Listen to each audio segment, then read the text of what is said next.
Robert here. Hello? You seem to be a lot clearer now. Great. Thank you. Okay, that's okay. Right, whereabouts do you live, Andrew? Robert. Sorry, Robert. Robert, My yes. apologies. No, that's okay. I live in Plymouth. Okay, right. Have you spoken to any of Jehovah's Witnesses in the Plymouth area? Yes, I have, beside the carts, but they all say the same thing. Go to jw.org and do some research, which I have been doing. I don't really get answers. Yeah. So what questions do you have? Well, one thing would be the overlapping generation, which you claim of Matthew 24:34.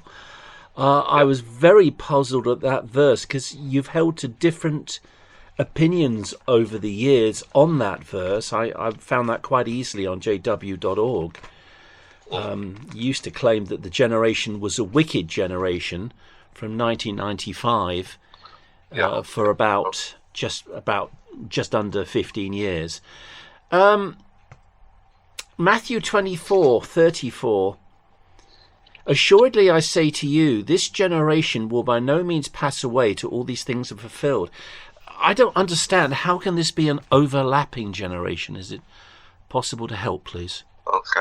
I'll be honest with you. I'll have to do a little bit of research and perhaps get back to you later on. Won't be tonight, to be honest with you. But let me just.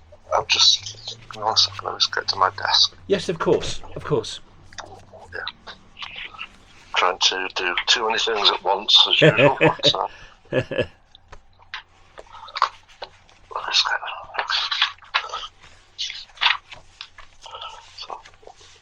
Robert. So Matthew 24 generation. Okay. Have you actually been a witness in the past? Never, no. I used to attend a Baptist church and then a Pentecostal church, and then I left in disgust. I don't wish to go into the reasons. No, I don't need to know. Okay. Okay. Obviously, I'm in Manchester. I'm a long way away from Plymouth. Well, it doesn't really matter on the phone, does it? No. Okay. No. Right. I mean, in all honesty, it'd probably be better talking to somebody a little bit more local. I'm not having people come to my house. Right, okay. Right. Or to talk to one of the local elders. I have. They told me go to jw.org and do some research. I've been told that repeatedly. Okay. I haven't found them at all helpful. I found most of them don't really seem to know what they believe themselves, to be honest with you. Yeah. Okay. Listen, Robert, I'm going to get back to you in the next couple of days. I'll just need to do a little bit of research myself. Yes, sure. And come back to you. Would there be another topic that you could discuss tonight in Enjoy Life Forever? You familiar with the book? Yes, yeah. We. Have you got the book or the brochure? I've got the book in front of me. It's open at lesson 13. How false religion misrepresents God. Yeah, okay. That's by coincidence. I'm actually studying that with somebody at the moment. And that is the chapter we're starting next week. Let's have a study with somebody. Yes. Okay. Shall I read paragraph 2, or do you want to read it? Well, just give me a second.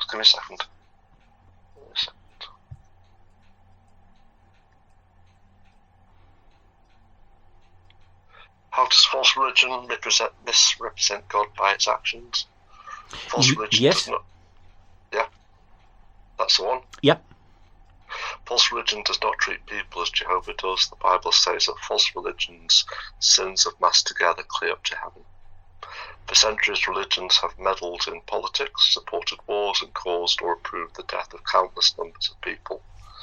Some religious leaders enjoy a lavish lifestyle and demand money from their followers to pay for it. These actions prove that they do not even know God, let alone have the right to represent him.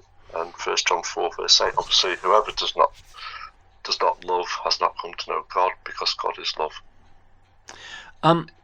One of the awakes I looked at was the 22nd of April 1993, page 6. And it says that any religion that's involved in warfare would be a pawn of Satan the devil. I was a bit shocked to read that. Is that the official position, that all religions that are involved in warfare are pawns of Satan the devil? Jesus, when he was on the earth, taught his followers to be peaceable, didn't he? He actually said his kingdom was no part of this earth. So logic tells me that if let's say Jehovah's Witnesses went to war, okay, how could I, as a Jehovah's Witness in England, go to war and possibly kill a fellow Jehovah's Witness from another country? How could I do that if I'm trying to follow what God wants us to do? I've never been in the military, and my question isn't focused on. And my question's not focused on Jehovah's Witnesses who sit on pews in Kingdom halls. The yearbook, 1993 yearbook, page 97 to 98, admits that in Australia, the Watchtower Bethel violated neutrality during the Second World War. Right. Well, okay. Your book, published three years ago in 2001 in Joy Life Forever, says you can't represent God if you are involved in warfare.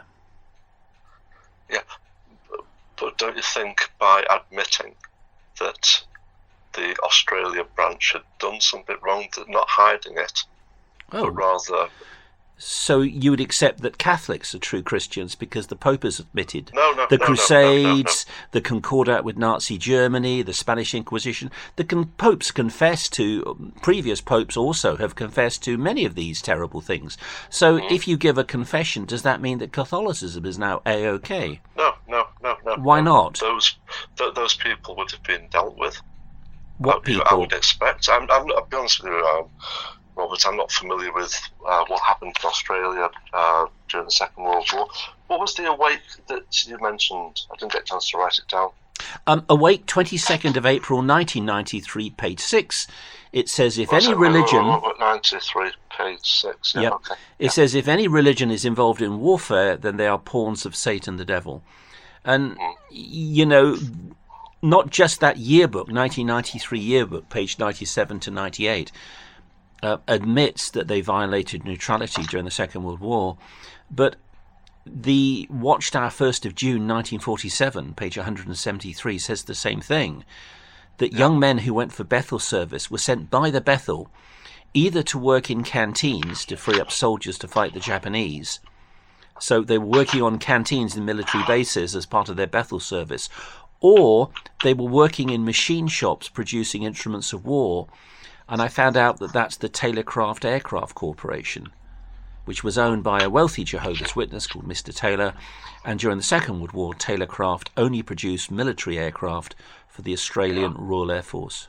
So I admit Jehovah's Witnesses in Australia did not pick up rifles and guns and fight the Japanese, but they were supporting the war effort. And your yearbook, 1983, says that they violated neutrality. Yeah. Okay. Well, I'm going to have a look at that because I'll be honest with you, Robert, I'm not familiar with that. And let me get back to you on that one. Yes. I mean, there's an awful lot of involvement with the military and politics by the Watchtower corporations, the Watchtower Bible and Tract Society of New York and Pennsylvania, that would concern me because I don't see them as being neutral in warfare at all. Right. Today they get share dividends from arms companies, such as share dividends from Northrop Grumman and Honeywell, both of which produce military equipment. Northrop Grumman makes the B-2 bomber. It's making the B-21 Raider, which is the follow-up second generation stealth. You know, the black triangle. The stealth bomber. Yeah. And the new generation's coming out next year. Well, that's made by Northrop Grumman. The Watchtower gets share dividends from Northrop Grumman through the Henrietta M. Riley Trust. And Honeywell makes the HIMARS missile system, which was given to Ukraine and has been shooting down lots of Russian missiles. It's an advanced American anti-missile system. The Watchtower gets share dividends from that company as well as other companies. So you can say Jehovah's Witnesses, individual Jehovah's Witnesses who sit in pews, don't pick up guns and fight in wars. But to me, it's terrible hypocrisy that the religious leaders themselves get share dividends from arms companies through the Henrietta M. Riley Trust. They don't own the Henrietta M. Riley Trust. It's autonomous. She's a woman who died in 1945. But she bequeathed all her assets be turned into shares. It's called the Henrietta M. Riley Trust. It's run by the Commercial Bank of Detroit. You can read about it on the IRS, Internal Revenue Service, the American tax authorities. And the sole beneficiary since 1945 has been the Watchtower Bible and Tract Society of New York. Now, why do they get share dividends from arms companies today? Yeah, okay. I'll have a look into that, Robert. I'll get back to you over the next few days. Thanks for the information. That's quite interesting. Yeah. One last thing would be politics. The Watchtower Bible and Tract Society in New York joined the United Nations in 1992. Lloyd Barry, your then governing body member, signed you into membership of the United Nations as an NGO. That means non-governmental organisation. Officer, yeah.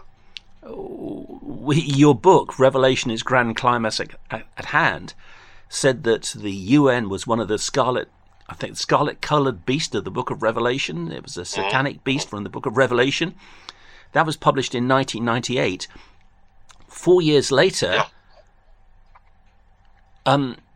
you joined the UN as an NGO. And part of your NGO membership was to promote the aims of the UN, which you did in Watchtower and Awake articles, which, if you read from the time, were some of them were rather flattering to the UN. Because that was part of the, the Watchtowers, and there are many, many, many, many other instances of the Watchtowers' involvement in politics and warfare throughout the years. Robert, you've just said to me before you've never been a Jehovah's Witness before. Is that right? Yeah. Okay. Well, let me get back to you, as I said, in the next couple of days, and we'll have a further chat. Okay. Thank you very much indeed for your time, sir. Enjoy the rest of the evening. Cheers. Thank you very much. Bye-bye.